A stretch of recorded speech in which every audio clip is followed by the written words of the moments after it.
नमामि धन्वन्तरिमादिदेवं सुरासुरैर्वन्दितपादपद्मं लोके जरारुभयमृत्युनाशनं दातारमीशं विविधौषधीनां शङ्खं चक्रं जलौकां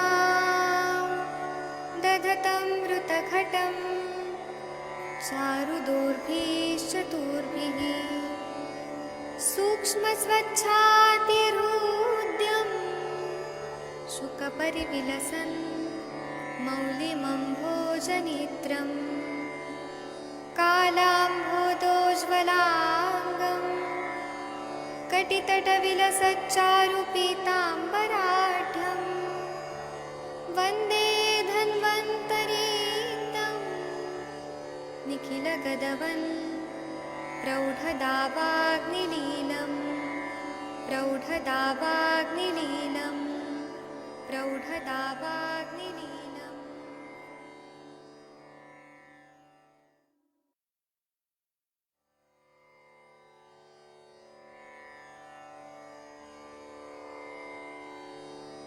ॐ नमामि धन्वन्तरिमादिदेवं सुरासुरैर्वन्दितपादपद्मं लोके जरारुभयमृत्युनाशनं दातारमीशं विविधौषधीनां शङ्खं चक्रं जलौकां दधतं मृतघटं चारुदोर्भिश्चतुर्भिः सूक्ष्मस्वच्छातिहृद्यं शुकपरिविलसन् मौलिमम्भोजनेत्रं कालाम्भोदोज्ज्वलाङ्गं कटितटविलसच्चारुपीताम्बराढ्यं वन्दे धन्वन्तरीन्दं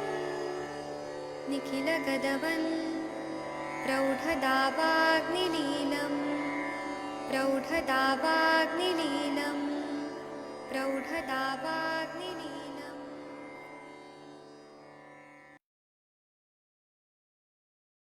प्रणाम सभी लोग को। मैं वैद्य अरविंद पाठक आप सभी लोग का स्वागत करता हूं। आइए आज हम लोग पंचकर्म से रिलेटेड बातें करने वाले हैं। पंचकर्म जो है सभी लोगों ने पढ़ा हुआ है, लेकिन हम लोग उसको रिवाइज कर रहे हैं। उसी को हम लोग आज के प्रैक्टिस के हिसाब से हम लोग सोच रहे हैं, विचार कर रहे हैं और व्याधि के हिसाब से देखते हैं। तो पंचकर्म करते हैं तो हम लोग त्रिविध कर्म को बहुत ज्यादा महत्व देते हैं। कोई भी सर्जरी होता है तो पहले प्री ऑपरेटिव हम तैयारी करते हैं, फिर मेन ऑपरेशन होता है, फिर पोस्ट ऑपरेटिव होता है। ऐसे ही हमारे आचार्य लोगों ने भी त्रिविध कर्म बताए हैं। त्रिविध कर्म मतलब पूर्व कर्म, प्रधान कर्म, पश्चात कर्म। दलहनाचार्य जी जो हैं, जिन्होंने सुश्रुत पे टीका लिखी है, उन्होंने 3 प्रकार से कर्म को परिभाषित और विभाजित किया है। पूर्व कर्म कर्म मतलब हम लोग पंचकर्म कर रहे हैं तो हमें थोड़ा लंघन करना चाहिए, दीपन और पाचन करना चाहिए।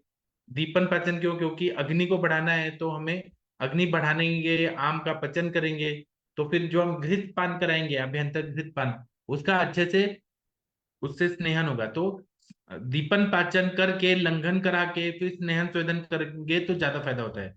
आमावस्था में हम घी देंगे तो और आम को बढ़ाएगा। और फिर वमन और विरेचन, लघु वमन लघु विरेचन, ऐसा दलहनाचार्य जी बोलते हैं।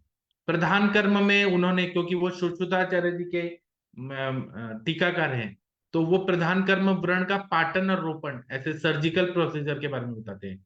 पश्चात कर्म है बल और अग्नि को बढ़ाने वाली चिकित्सा जो है वो पश्चात कर्म, क्योंकि व्रण का पाटन और रोपण करते हैं तो बल और अग्नि का नाश हो जाता है। लेकिन अगर हम काय चिकित्सक हैं तो हम लोग को दीपन पाचन लंघन ये कराना चाहिए। और प्रधान कर्म काय चिकित्सक के लिए, जो पंचकर्म करते हैं उनके लिए वमन विरेचन बस्ती यही है प्रधान कर्म।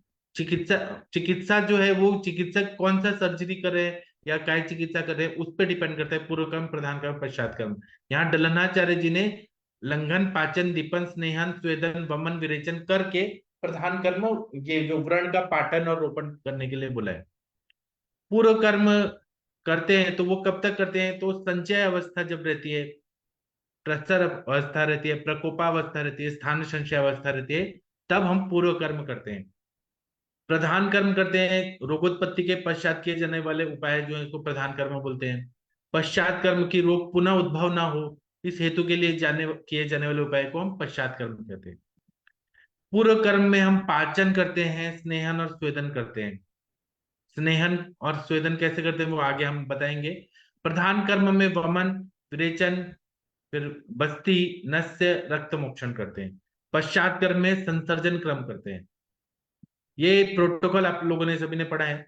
धातुओं में लीन होकर ऐसे चिपके हुए जो दोष रहते हैं, जैसे कच्चे फल में उसका रस रहता है, तो हमें धातुओं में लीन हुए पूरी अंदर से वो डीपली चिपके हुए दोष हैं।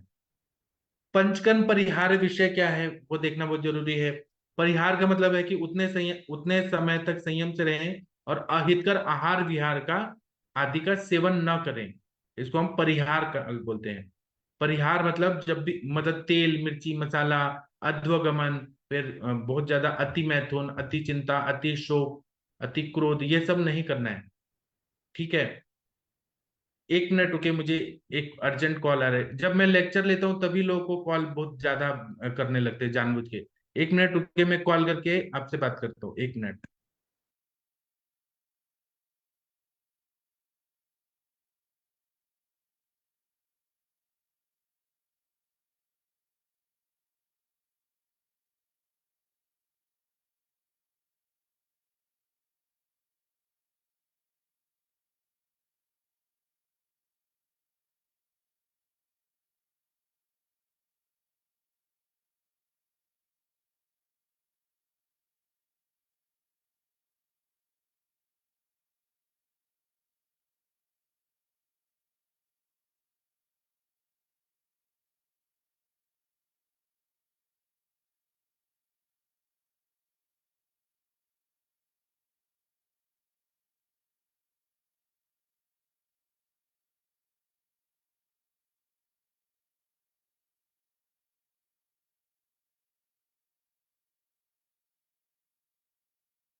सर आवाज नहीं आ रही।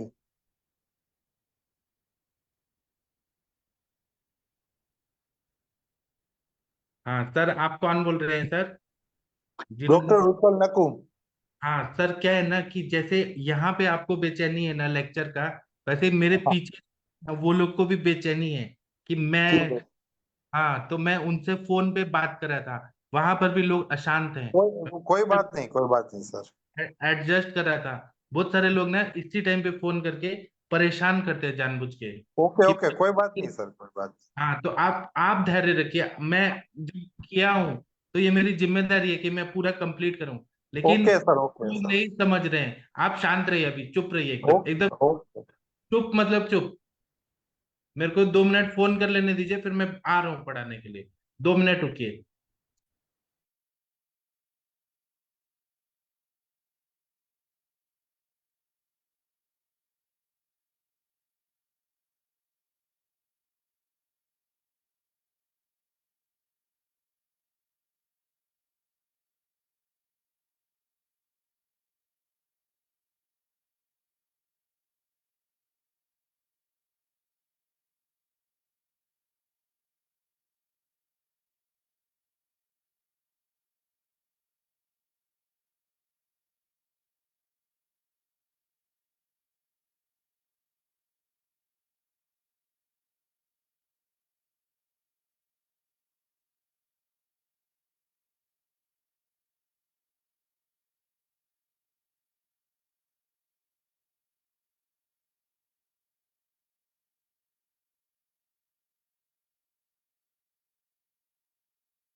अभी पंचकर्म परिहार विषय ऐसा है, परिहार का अर्थ रहता है कि जब हम पंचकर्म कर रहे हैं तो उस टाइम पे संयम से रहना है, अहितकर आहार विहार आदि का सेवन नहीं करना है।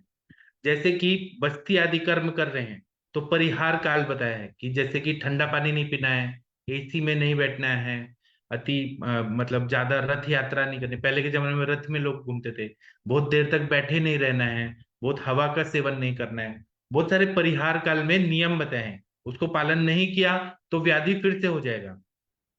अब इसमें बता सकते हैं कि परिहार काल का विषय जो है उसमें लक्षण बता रहे हैं कि मतलब इसमें सब रसों का सेवन कर सकता है इंसान जब परिहार काल होता है। पथ्य बताएं, पथ्य और मल मूत्र आदि वेग ढंग से विसर्जित हो रहे हैं। जिस व्यक्ति की ज्ञानेंद्रिय कर्मेंद्रिय और मन अपने अपने कार्य अच्छे से कर रही हैं, जब ये लक्षण उत्पन्न हो तब तक ये 8 महादोषकर विषयों का वर्ज्य त्याग करें। मतलब ये महादोषकर विषय जो है सिद्धि स्थान में बताया हुआ है, उसका रेफरेंस मैं बताऊंगा पंचकर्म के बाद। इस पर विशेष रूप से चरकाचार्य जी ने पूरा उस पे टॉपिक पे पूरा लिखा है, 8 महादोषकर भाव। अगर किसी कारणवश 8 विषयों का परित्याग नहीं किया है तो इनके सेवन से वात पित्त कफ, वात कफ और आमजन्य व्याधियां उत्पन्न हो जाती हैं। इससे सर्व शरीर में पीड़ा होना इत्यादि लक्षण मिलते हैं। 8 महादोषकर भाव ये यहाँ पे है। ये संहिता में भी यही बोला है कि उच्चैर भाष्यम, ऊंचे स्वर में बोलना, पंचकर्म या शोधन करने के बाद परिहार काल जो रहता है उस समय में ऊंचे स्वर से बात नहीं करना चाहिए। ऐसा अगर करेंगे तो शंख प्रदेश टेम्पोरल रीजन में बहुत पेन होगा, कर्णशूल होगा, कर्ण बाधिर्य होगा, मुख सूखना, हनुग्रह, मन्यास्तंभ, और मन्यास्तंभ से टॉर्किल पॉलिस या सर्वाइकल स्पॉन्डिलाइटिस, हिक्का श्वास आदि रोग हो जाते हैं। क्योंकि ज्यादा अगर कोई बात करता है तो वो वायु का प्रकोप करने का एक हेतु रहता है। हमें पंचकर्म करने के टाइम पे, पूर्व कर्म प्रधान कर्म पश्चात कर्म के टाइम पे ज्यादा जोर से बात नहीं करना है, वायु का प्रकोप नहीं करना है, नहीं तो और ज्यादा कॉम्प्लिकेशन होते हैं। अब पूर्व कर्म करते हैं तो स्नेहन करते हैं, तो परिभाषा क्या बताइए स्नेहन की? स्नेहनम स्नेह विषयंद मार्दवम क्लेद कारकम। चरक सूत्र स्थान में जिस प्रक्रिया से शरीर में स्निग्धता है, दोषों का विलयन हो, मृदुता है एवं प्लीनता उत्पन्न होती है, उस प्रक्रिया को स्नेहन कहते हैं। स्नेहन का सामान्य अर्थ है स्निग्ध कराना, तेल आदि का प्रयोग करना। स्नेहन या संशोधन के हिसाब से पूर्व कर्म के पहले माना जाता है, पूर्व कर्म में माना जाता है। स्नेहन वात व्याधियों में मुख्य चिकित्सा बताइए। एक चीज रह गया, महा अष्टदोषकर भाव जो है ना उसका यहाँ पे है। ओके,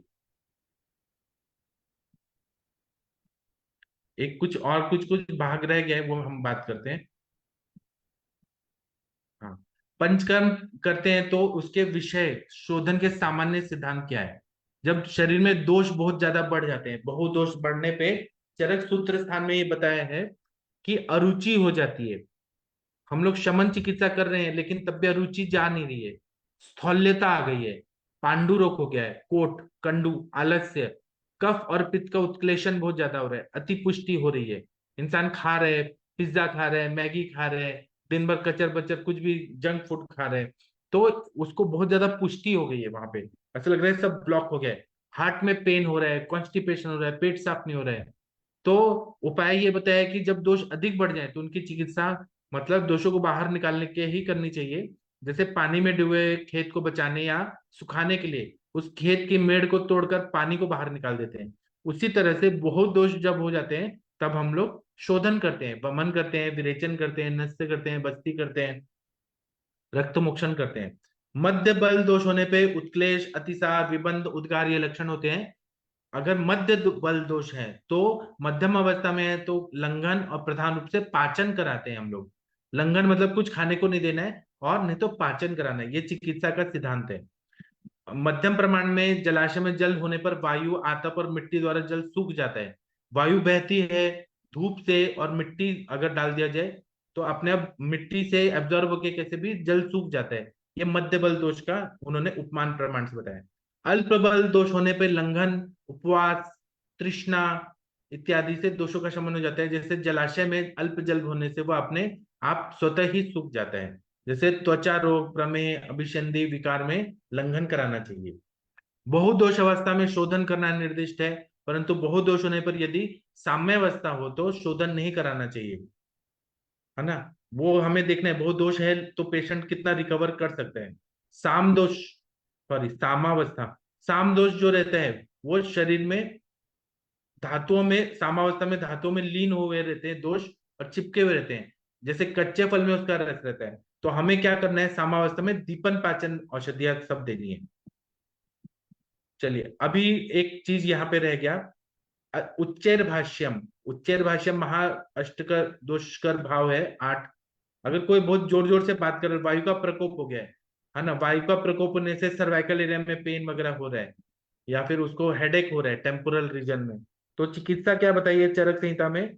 तो वातनाशक तेल से अभ्यंग करना है, स्वेदन कराना है, धूमपान करना है, नृत्य करना है, वातनाशक द्रव्यों का सेवन एवं मौन धारण करना है, बोलना नहीं है, मौन धारण करना भी एक चिकित्सा बताइए। फिर रथ शोक, उस जमाने में रथ थे, हाथी घोड़ा थे, आज के जमाने में बाइक है, फिर एक्टिवा है और स्कूटी है। तो इसकी सवारी नहीं करने के लिए बोलना है, जितना हो सके पॉसिबल हो तो नहीं करना है। और अगर कर रहे हैं और संधि शैथिल्य, अब रोड भी है आजकल, गड्ढे वाले रोड तो है नहीं, लेकिन अगर रोड वैसे है, ट्रैवलिंग हो रहा है बहुत ज्यादा, पेशेंट को बहुत ट्रैवलिंग करना पड़ रहा है और पंचकर्म कर रहे हैं, तब संधि शैथिल्यता, कर्ण नासा शूल, आंत्रकुजन आदमान, हृदयावरोध इत्यादि लक्षण हो जाते हैं। तो ऐसे में जब आंत्रकुजन आदमान वगैरह हो रहा है तो वातनाशक द्रव्य से अभ्यंग स्वेदन निदान परिवर्जन करना चाहिए। अति संक्रमण, ज्यादा चलने वाले लोग हैं तो उनको पैर, जंघा, उरु, जानु, वंक्षण, पृष्ठ में शूल होता है, सिरा धमनियों में हर्ष, टिंगलिंग होता है, श्वास होता है, तो निदान परिवर्जन करना है। संक्षिप्त क्रिया को निदान परिवर्जनम, स्नेहन और स्वेदन करना है। तो अति संक्रमण जो महादुष्कर भाव है उसका हमें ध्यान रखना है, वो ना हो, अगर हो रहा है तो ये चिकित्सा देनी है। फिर अव्यासन, एक ही आसन पर अधिक समय तक नहीं बैठे रहना है।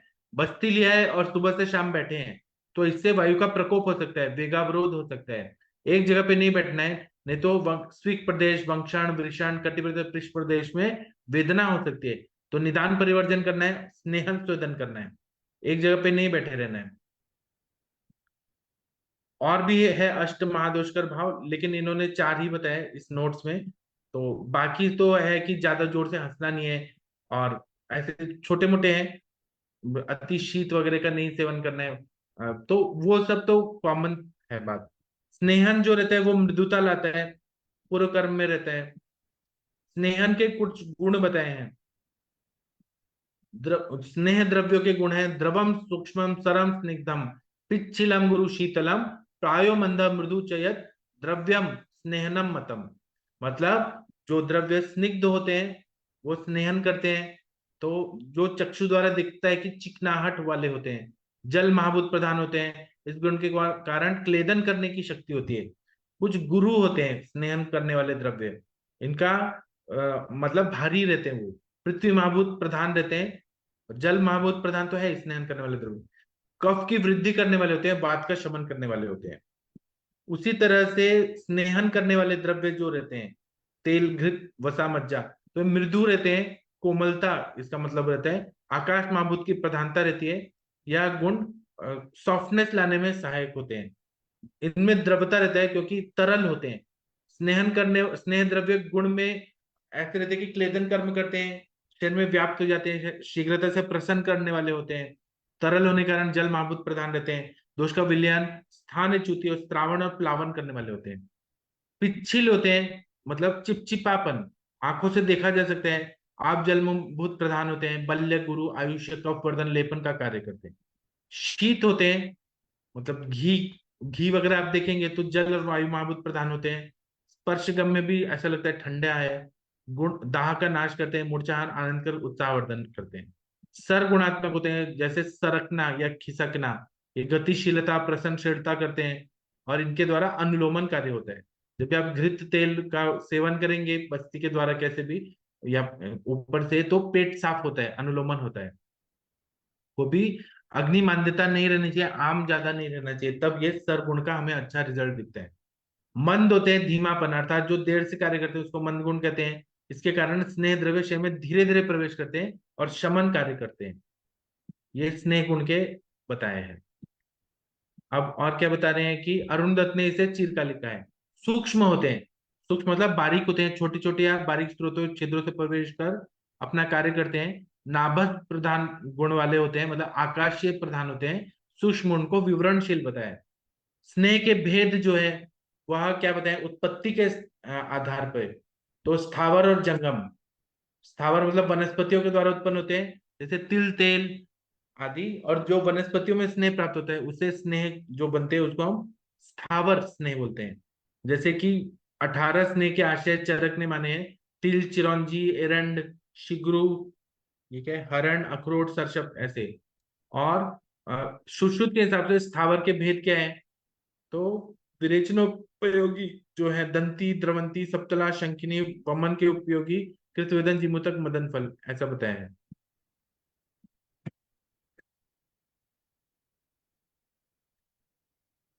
जांगम स्नेह जो रहते हैं वो जानवरों के द्वारा प्राप्त होते हैं, मतलब जो प्राणियों द्वारा प्राप्त होते हैं, जैसे मछली, हिरण, पशु पक्षी, इनके दूध, दही, घृत, मांस, वसा, मज्जा। कार्मुकता के आधार पर स्नेह देखे तो शोधन करने वाले, शमन करने वाले, ब्रिहन करने वाले। शोधन के उद्देश्य से जो दिया जाए स्नेह, जो पूर्व दिन सायंकाल का भोजन करके अच्छी तरह पच जाए, तब प्रातः काल में सूर्य ताम्र वर्ण का हो, बहुत अधिक मात्रा में आरोहण द्वारा दिया हुआ स्नेह शोधन स्नेह कहा जाता है। मतलब रात को आपने एरंड तेल दे दिया, सायंकाल का भोजन करके सुबह पेट अच्छे से साफ कर दे, तो शोधन स्नेह, शोधन करने वाला। एरंड तेल दे दिया, तिलबक घृत दे दिया, या फिर जो दंती घृत दे दिया, निशोत्तर घृत, सिद्ध घृत दे दिया, तो वो पेट साफ कर देगा, शोधन करने वाला। शमन स्नेह जो रहता है दोषों को ना बढ़ाए और जो बढ़े हुए दोषों को शांत करे, उसे शमन स्नेह कहते हैं। शमन के लिए भूख लगने पर मध्यम मात्रा में स्नेह दिया जाता है। वो कब मात्रा में रहता है शमन स्नेह, दोषों को नहीं बढ़ाया हुआ है, पेन बहुत ज्यादा हो रहा है, कॉन्स्टिपेशन है, और थोड़ा 1 चम्मच 2 चम्मच दे दिया तो उसको वो शांत कर देते हैं। बृहण स्नेह जो रहते हैं, जिससे शरीर को पुष्ट किया जाता है, उसे बृहण स्नेह कहते हैं, जो शरीर को पुष्टि करते हैं। जैसे कि फॉर एग्जाम्पल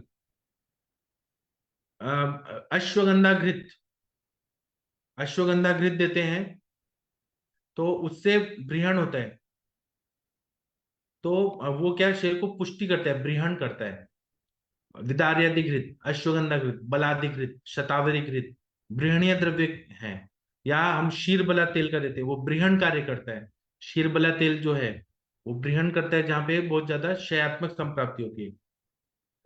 मात्रा अनुसार भेद क्या होते हैं, तो ह्रस्वई सी मात्रा जो अत्यंत कम मात्रा होती है, आधा पल 30 ml तक होती है, ये सुकुमार बालकों, वृद्धों में दी जाती है।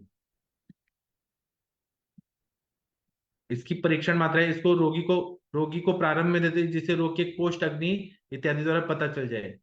कभी भी ह्रस्व सी मात्रा देखिए, हमें कोष्ठ की परीक्षा करनी है, अग्नि की परीक्षा करनी है।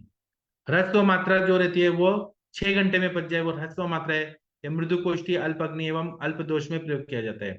और मध्यम मात्रा है जो 12 घंटे में पच जाए, रक्त विकार में प्रयोग करते हैं। उत्तम मात्रा जो 24 घंटे में पच जाए, यह मात्रा जिसमें उत्तम बल, तीक्ष्ण अग्नि हो तथा दोषों की अधिकता होने पे दी जाती है।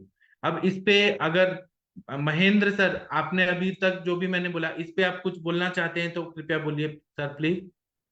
स्नेक पे कुछ, हाँ सर बोलिए प्लीज। जैसे अपन को जो स्नान कराते हैं वो कोष्ठ के हिसाब से कराते हैं उसको, जैसे बढ़ती हुई मात्रा में देते हैं, किसी को 3 दिन, किसी को 5 दिन, किसी किसी को पेशेंट को 7 दिन भी देना पड़ता है।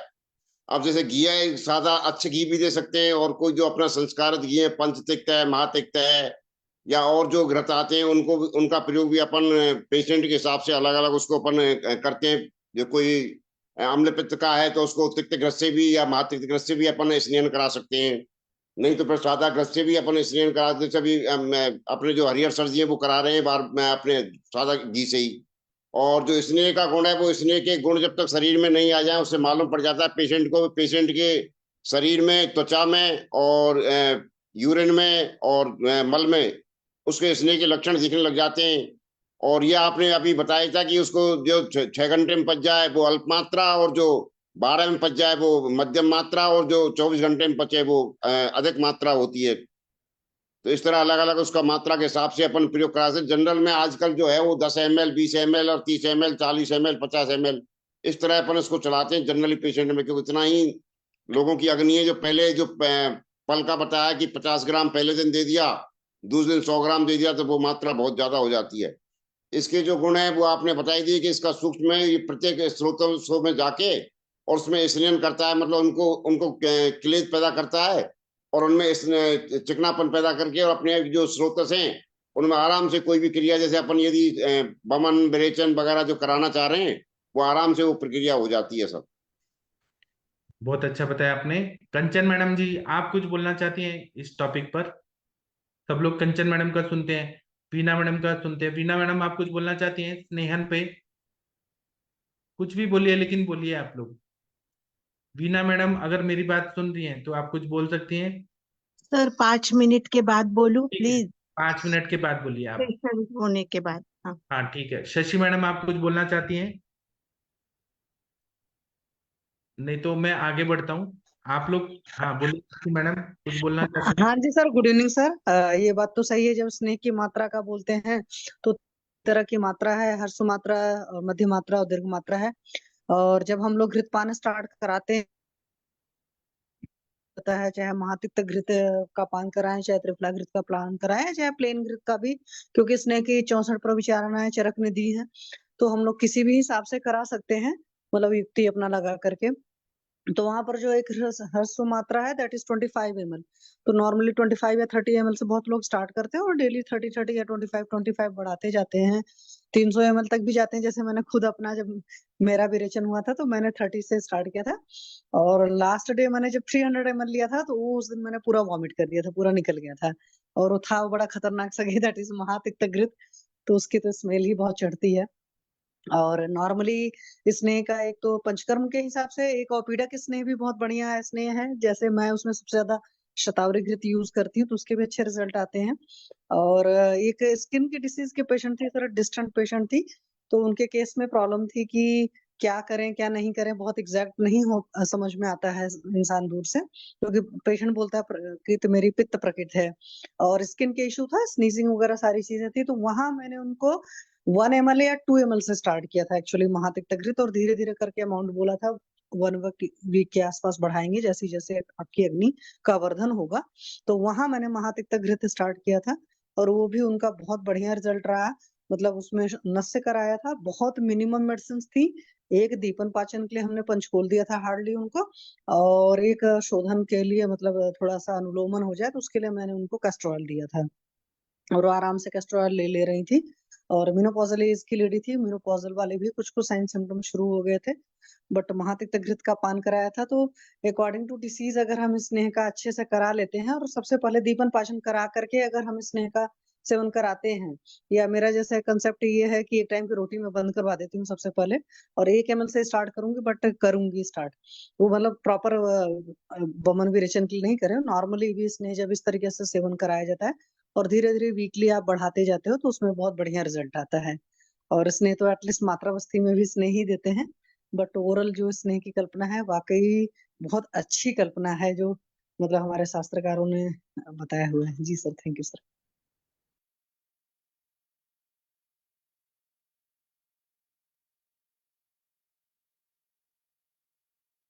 हाँ ठीक है। और किसी को कुछ बोलना है तो बोल सकते हैं। महाजन सर, सपना मैडम कुछ बोलना चाहती हैं इस पर, इस टॉपिक पे? नहीं, अगर नहीं बोलना चाहते हैं तो फिर कोई बात नहीं। अभी विशेष संज्ञा के अनुसार अगर देखें तो अच्छे स्नेह जो रहता है वो शुद्ध स्नेह रहता है, जैसे हम घृत वगैरह देते हैं। एक होता है सद्य स्नेह, मतलब तुरंत स्नेहन करने वाला, और एक होता है पंच पात्रुतिक स्नेह। ऐसे अलग अलग संज्ञा दी गई है हमारे ग्रंथों में। अच्छे स्नेह का मतलब होता है शुद्ध स्नेह का पान, किसी द्रव्य का संयोग नहीं होता है। शुद्ध घी लेना है तो घी लेना है, मज्जा लेना है तो मज्जा लेना है, वसा लेना है तो वसा लेना है, तेल लेना है तो तेल लेना है। और सद्य स्नेह का मतलब होता है जिसके प्रयोग से 1 या 2 या 3 दिन में स्नेह हो जाता है, इमीडिएट हो जाता है। जैसे कि मैं विरेचन वटी कराता हूँ, देता हूँ, तो मैं 100 ml तक घी पिला देता हूँ और उसके बाद विरेचन वटी देता हूँ, तुरंत स्नेहन होता है, उसका इफेक्ट अच्छा होता है। 1 दिन 2 दिन या 3 दिन तक स्नेहन हो जाए उसको सद्य स्नेह बोलते हैं। पंच पात्रुति की पेया में चावल को मांस ने घृत तेल वसा मज्जा लेके एक एक प्रस्तुत मात्रा में मिला के, और चावल भी एक प्रस्तुत लेके, और हम सिद्ध करते हैं, पेया बनाते हैं और वो देते हैं, उसको बोलते हैं पंच पात्रुति की पेया। तो इस तरह से भी स्नेहन किया जाता है। संयोग के आधार पे अगर 1 दे रहे हैं तो अच्छ हो गया, 2 दे रहे हैं तो यमक हो गया, 3 दे रहे हैं तो त्रिवित हो गया, 4 देते हैं तो महास्नेह हो गया।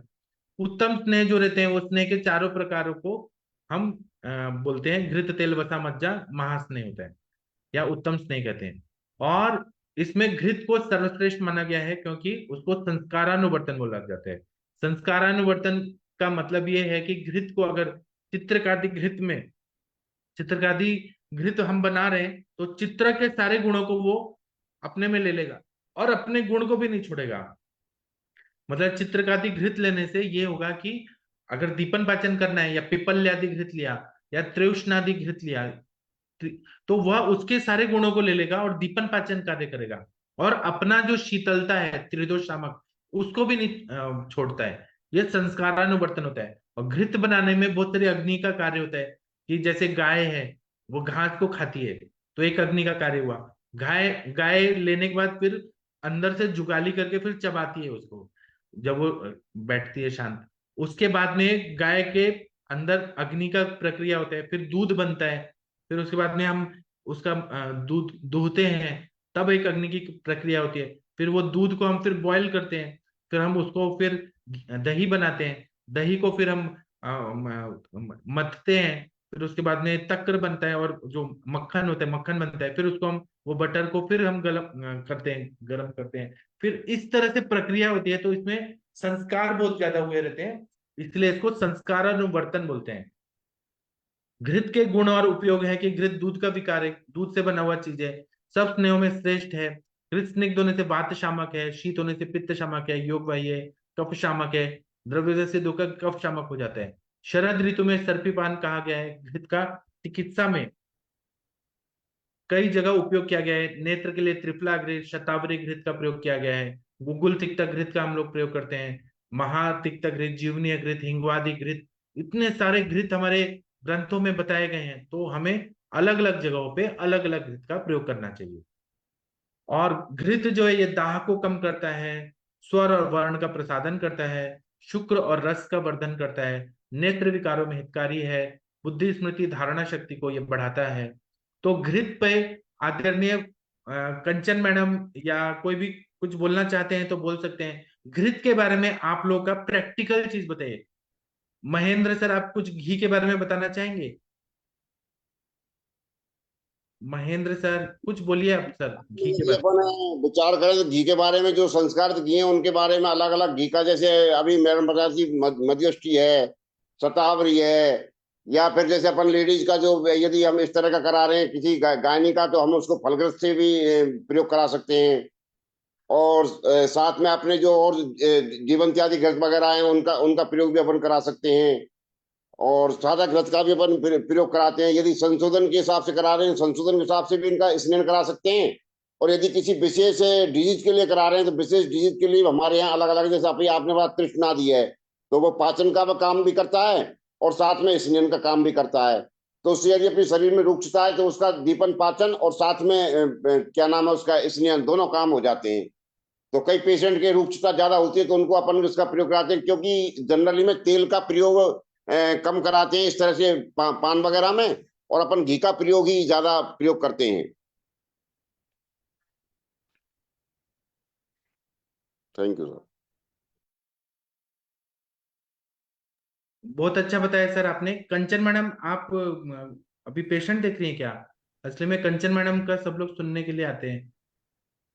या वीना मैडम कुछ बोलिए। अनिल सर आप कुछ बोलना चाहेंगे सर? आदरणीय अनिल सर। हाँ, मैं क्या कर रहा था कि मैंने अम्लपित्त के पेशेंट में घी का प्रयोग कराया हुआ है। प्लेन घी भी सुबह सुबह ब्रश करने के बाद कोई पेशेंट ले ले या खाली पेट भी ले लेता है तो काफी अच्छा रिजल्ट मुझे मिला है देखने को।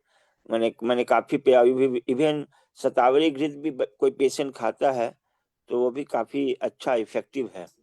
कुछ वैद्य तो घी खाने को ही बोलते हैं तो और भी घी का उपयोग है लेकिन ये काफी अच्छा है। और जैसा कि अभी सर ने महेंद्र सर ने बताया था रुक्षता के लिए भी घी का प्रयोग तो काफी किया जाता है जो प्रैक्टिकली है।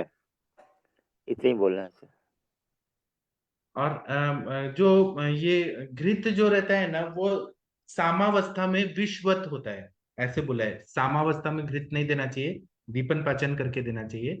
और रसायन में श्रेष्ठ जो है घृत और दूध ऐसा बोला है कि दूध और घृत सेवन करना साथ में रसायनों में श्रेष्ठ बताया है।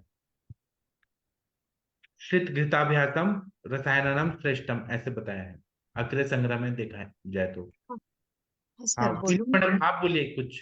जी हाँ मैम। सर हम जब पूर्व कर्म में हम जब घृत देते हैं तो या अन्य वात प्रकोप जन्य व्याधि में भी हम घृत देते हैं, तो स्नेहन से या स्पेसिफिक घृत से अग्नि बढ़ता है। गोघृत जो है, बहुत से पेशेंट को मेडिकेटेड घी नहीं चाहिए होता है। वो बोलते हैं कि हम हमारे घर का घी खाएंगे, तो वो घृत से भी अग्नि बढ़ता है, भूख अच्छी हो लगती है, और पेट अच्छी तरह से साफ होता है, उसका वर्ण सुधारता है। सप्त धातु को बल्य ये घृत होता है, प्रतिकार शक्ति बढ़ती है उससे। अम, अच्छा, मेरा और एक क्वेश्चन है कि आप इतना घी घी बोल रही हैं और मॉडर्न डॉक्टर्स बोलते हैं कि आप घी खाओगे तो कोलेस्ट्रॉल बढ़ेगा, ये क्या कंट्रोवर्सी है आप में नहीं, और? बढ़ता नहीं है। मैंने यहाँ नीमा में जब मैं विरेचन के ऊपर बोल दिया था, तो तब सब डॉक्टर बोल रहे हैं कि बोल दीजिए बढ़ता है क्या, आप 300 ग्राम 500 ग्राम घी खिलाती हो तो क्या। तो मैं बोली कि मेरे सर को मैं पूछती हूँ और आपको बता देती हूँ, तो मैंने तुरंत ही आपको पूछ दिया था। तो आप बोले कि ये रिसर्च है इसके ऊपर, तो मैंने सब डॉक्टर को यहाँ मीटिंग में बोल दिया कि ऐसा रिसर्च है। तो वो बोले हाँ ये सच है। यहाँ जो मेडिकल कॉलेज है, बीएमएस कॉलेज, वहाँ के लेक्चरर उत्पात सर है वहाँ पे, सचिन उत्पात, तो बोले है ऐसा रिसर्च। और हमने भी बाद में जब जिस पेशेंट को विरेचन के लिए घृतपान दिया, तो हमने उनकी पहली टेस्ट कर ली और बाद में भी कर ली, तो लिपिड कुछ बढ़ता नहीं है। रिपोर्ट है मेरे पास वैसे।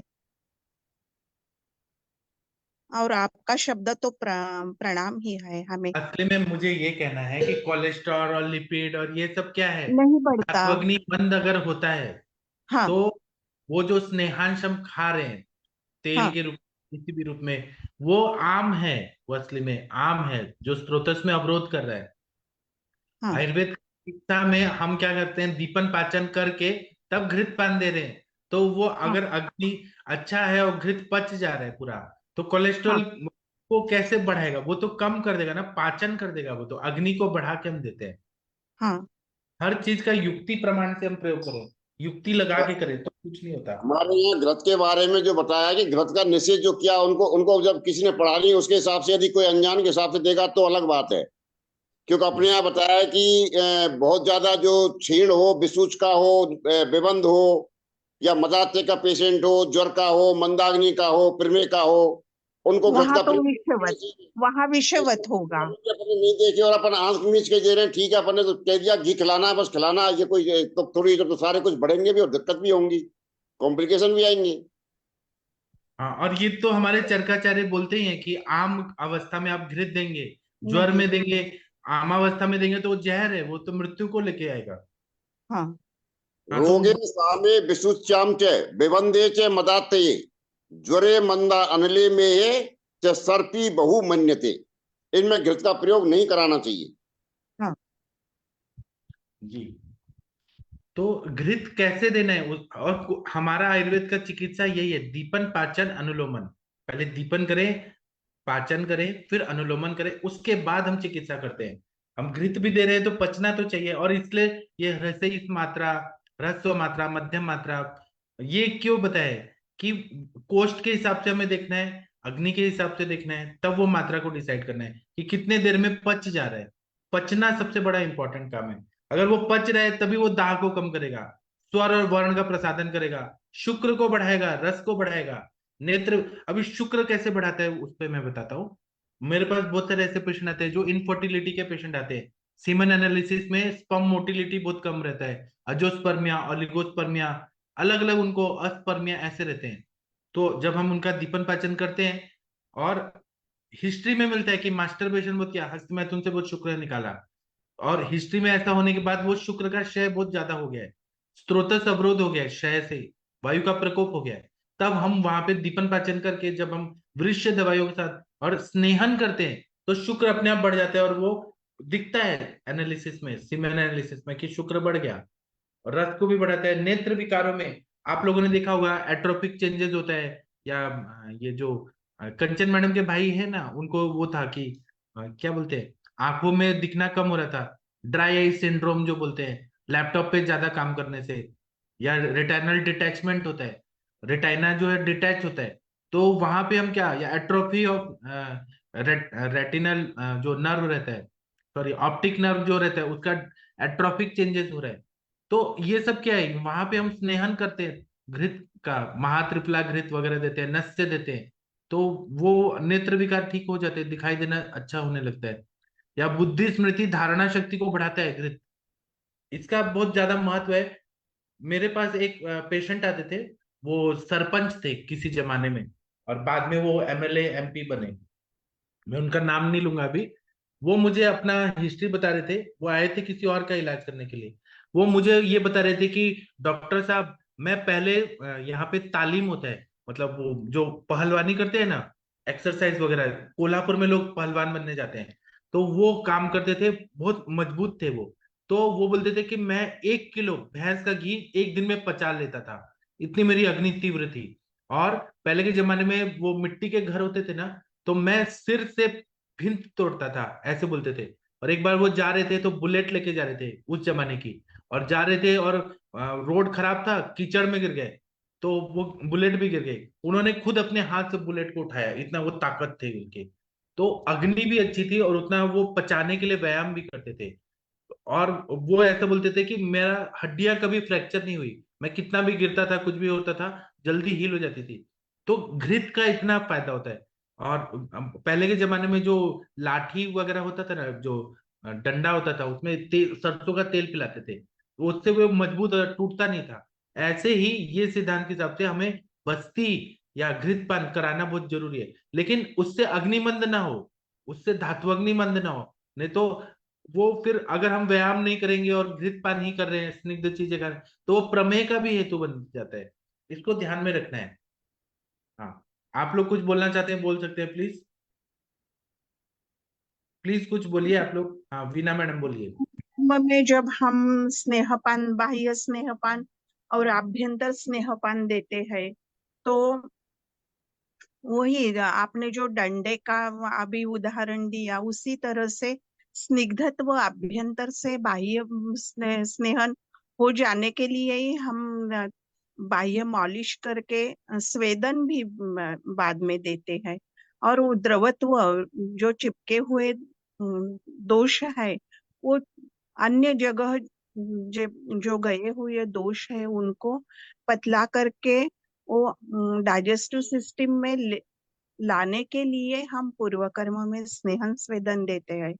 और स्वेद अभ्यंतर स्नेहन का तो हम प्रकृति रुग्ण की पहले देखते हैं, उसका कोठा देखते हैं कितना मध्यम है, हल्का है, या कैसा है, कौन से प्रकृति का रुग्ण है, और उसका कोठा किस प्रकार का है, वो देख के हम उसको घृतपान, आभ्यंतर स्नेहपान देते हैं। वो सुबह देते हैं, कफज काल में देते हैं। और 3 दिन जैसा जिसका जिस पेशेंट का कोठा मध्यम है या हल्का है, वो देख के हम 5 दिन, 3 दिन, 5 दिन या 7 दिन तक हम उसका आभ्यंतर स्नेहन करते हैं। जब उसको मल प्रवृत्ति में चिपकी चिपकी हो रही है, उसके एनस को भी स्निग्धता जब आती है, तब हम ऐसे जान लेते हैं कि अच्छी तरह से ओवर ऑयलिंग हो गई है, आभ्यंतर स्नेहन अच्छा हो गया है। तब हम प्रधान कर्म का विचार करते हैं। हाँ, बस मैं इतना आप ही। लोग को कुछ बात बताऊंगा और आप लोग सोचिए समझिए। हाँ हाँ पहले के जमाने में लोग जब युद्ध करने जाते थे, आप लोगों ने ये सुना होगा कि बाजीराव पेशवा जो थे, वो युद्ध मतलब 48 में कहीं तो वो पहुंच गए थे युद्ध करने के लिए। तो वो लोग इतना बलशाली थे, सुबह से शाम वो तलवार चला रहे हैं, और इतनी ताकत रहती थी उनको, कैसे रहती थी? तो वो घृतपान का सेवन करते थे, जितना मेहनत करते थे उतना घृत। शिवाजी महाराज जो थे वो ऊपर से जंप मार देते पहाड़ से, लेकिन उनको कभी फ्रैक्चर वगैरह नहीं होता था। क्यों नहीं होता था? क्योंकि वो नेचुरल चीजें जैसे च्यवनप्राश, घृत, उनके वैद्य लोग उनको खिलाते थे, मजबूत थे वो लोग। अभी बीना मैम आप बताइए कि महाराष्ट्र के हर जिले में किला है शिवाजी महाराज का। तो हाँ उस जमाने में क्रेन नहीं था, कोई टेक्नोलॉजी मशीन नहीं था, तो लोग इतने बड़े बड़े पत्थर ले जाके वो कैसे बनाए वो सब चीजें? इतनी हाँ ताकत कैसे आई? तो वो घृत लेने से।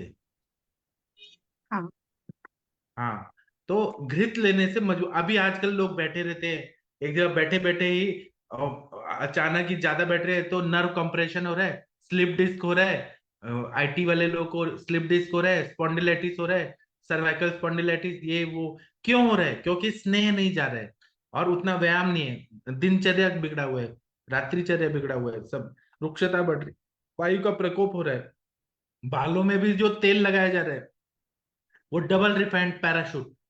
लोग बालों में तेल ही नहीं, चिप चिप चिप चिप पसंद नहीं है लोगों को। तो स्नेह नहीं मिलेगा तो वो सूखेगा नहीं क्या? ड्राई नहीं होगा क्या? पैराशूट जो आ रहा है वो ऐसा लग रहा है पानी है। तो उस फिर नहीं स्नेह मिलेगा तो वो, और वायु का वृद्धि होगा तो फिर अस्थि क्षय होगा ही होगा। डॉक्टर साहब एक चीज मुझे पूछना था कि आजकल जो ऑस्टियोआर्थराइटिस की इतनी समस्या है, तो उस पे यदि प्रॉपर घी खिलाया जाए तो ठीक हो जाएगा? हाँ, मेरे पास एक पेशेंट आए थे, वो बोले मुझे बस्ती नहीं करना है, बस्ती छोड़ के कुछ बताइए। मैंने उनको सर 9 महीने कहा कि अश्वगंधा घृत रोज खाइए, 2-2 चम्मच सुबह शाम। उन्होंने खाया, पूरा ठीक हो गया, कैल्शियम लेवल भी अच्छा हो गया उनका, सब अच्छा हो गया। अश्वगंधा घृत, किसी को शतावरी घृत, किसी को बलाती घृत, हम घृत लेते रहे खाने में तो अच्छा हो जाते हैं पेशेंट। देखिए आप एक बार बताएं, आज के समय में कोलेस्ट्रॉल और ट्राइग्लिसराइड लगभग हर एक 50+ या 60+ को हो गया है, जिसमें एटोरवास्टिन या रोसास्टेटिन लगभग हर एक आदमी जिंदगी भर खा रहा है कि मुझे हार्ट अटैक ना हो जाए। तो उस कंडीशन में यदि हम किसी को घी खाने के लिए बोलते हैं तो हाउ मैंने इट इज लॉजिकल वन, आप हाँ, समझिए। अभी सर वो लोग भी देखते हैं तो एचडीएल और एलडीएल ऐसा साइंस मानते हैं। तो जब एचडीएल बोलते हैं, जो एलडीएल है वो नुकसान करता है, लेकिन एचडीएल भी चाहिए ना, हार्ट का पंपिंग के लिए भी स्नेहन चाहिए। सर मेरा क्वेश्चन था कोलेस्ट्रॉल और ट्राइग्लिसराइड पे। एलडीएल तो खैर सभी को नोन है कि भाई वो जो है आर्टरी से लिवर की ओर लाता है, लेकिन व्हाट अबाउट कोलेस्ट्रॉल एंड हाँ ट्राइग्लिसराइड? आज के समय हाँ पेशेंट जो है, आप यदि उसको 20 mg से 10 mg कर दीजिए तो वो वीक पड़ जाता है, और उसको तो मेरा ऐसा डर है कि नहीं साहब आप तो खवा दो, नहीं तो हमारे मुझे जो है हार्ट अटैक आ जाएगा। हाँ, तो सर कोलेस्ट्रॉल लेवल कोलेस्ट्रॉल का अगर आप देखेंगे तो उसकी उत्पत्ति कहाँ होती है? तो लीवर का मेटाबॉलिज्म अगर अच्छे से नहीं हो रहा है, वहीं से तो हाँ कोलेस्ट्रॉल है। फैट मेटाबॉलिज्म अगर विकृत है, वहां पे मतलब अग्नि, अग्नि जो है वो विकृत है, इसलिए तो वो कोलेस्ट्रॉल बन रहा है ना सर। और घृत खा के बैठे न सिर्फ तो कैसे वो बढ़ेगा ही ना, बढ़ ट्राइग्लिसराइड रही भी है। बढ़ेगा और कोलेस्ट्रॉल भी बढ़ेगा ना। व्यायाम करना है और अग्नि को बढ़ाना है। और अग्नि को मैं बढ़ाना है। मेरा मेरा ये कहना है कि क्या हम केवल अग्नि को तीव्र करके ट्राइग्लिसराइड और कोलेस्ट्रॉल कम कर सकते हैं? मान लो हम हाँ कृपयास दे दे रहे हाँ, हैं या तो कोई भी, इसके लिए हम, अग्नि। लेखन करने वाले द्रव्य देते हैं ना, लेखनीय गण के द्रव्य, या मांस पाचक मेदोपाचक की गोलियां देते हैं। तो उससे क्या होता है, कोलेस्ट्रॉल जो बढ़ा हुआ है वो पच जाता है, नॉर्मल हो जाता है। या हम शोधन करा देते हैं, विरेचन करा देते हैं, वमन करा देते हैं। ऐसा कुछ क्लिनिकल ट्रायल है क्या, मांस पाचक बट्टी देने से कोलेस्ट्रॉल और ट्राइग्लिसराइड कम हो हाँ, गया? होता है ना सब, हुआ है ऐसा। मैं कितने साल से प्रैक्टिस कर रहा हूँ, यहाँ पे जितने वैद्य हैं सभी को पूछिए सर, होता है। आप लोगों में से बताइए किस किस ने दिया है? बीना मैडम आपने दिया है मांस पाचक मेदोपाचक से? हाँ दिया है ना। आम पाचन हम जिसको बोलते हैं वही है ना, वो आम, आम हम उसको ही आम बोलते हैं ना। हाँ, मासव स्त्रोतस में, मेदोव स्त्रोतस में, वहां पर जो अग्नि, मेदो की अग्नि को मंद हुआ है और वहां पे पाचन नहीं हो रहे, वही कोलेस्ट्रॉल बना रहे हैं ना, वही जम रहे हैं और वहां। वो अग्नि, धातु के अग्नि बढ़ाकर सूक्ष्म पचन जो होता है वही आम पचन है ना।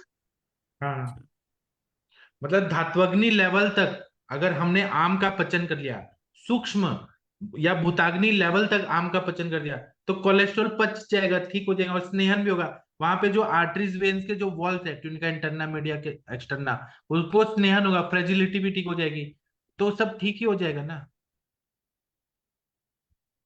हो जाता है सर, वो आम तो। पाचक, आम पाचक हाँ क्या है, नॉर्मल पाचक से डिफरेंट है? जैसे मान लीजिए शुंठी, चित्रक और जितने भी ये सब अग्नि दीपक, नागर मोथ, ये सब जितने भी कंपोजिशन होते हैं उससे थोड़ा डिफरेंट है। अच्छा, मेरा एक और क्वेरी है सभी लोगों से कि क्या हम यदि किसी को कुटकी वगैरह दें तो ट्राइग्लिसराइड और कोलेस्ट्रॉल कम हो सकता है? कुटकी चूंकि हाँ, होता है। पित्त कुटकी विरेचन जो का है वो काम रक्त करता पाचक में होता है सर। कुटकी का है। देखेंगे, रक्त पाचक मतलब सतत ज्वर का जो चिकित्सा में जो बताया है काढ़ा, उसमें कुटकी है। या रस पाचक में पटोल, इंद्र, कुटकी।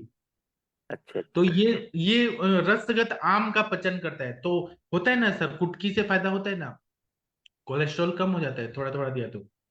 थोड़ा थोड़ा किया तो चलो, थैंक यू ये सर। डॉक्टर अनिल कुमार जी कहाँ प्रैक्टिस करते हैं? ये बहुत बड़े विद्वान है, आपको पता नहीं है, ये भावनगर में गवर्नमेंट कॉलेज में प्रोफेसर है हमारे सर, बहुत अरे बड़े डॉक्टर। वाह वाह वाह। हाँ, नमस्कार भावनगर। सर। हाँ डॉक्टर अनिल सर, आप अपने बारे में थोड़ा बताएंगे सर?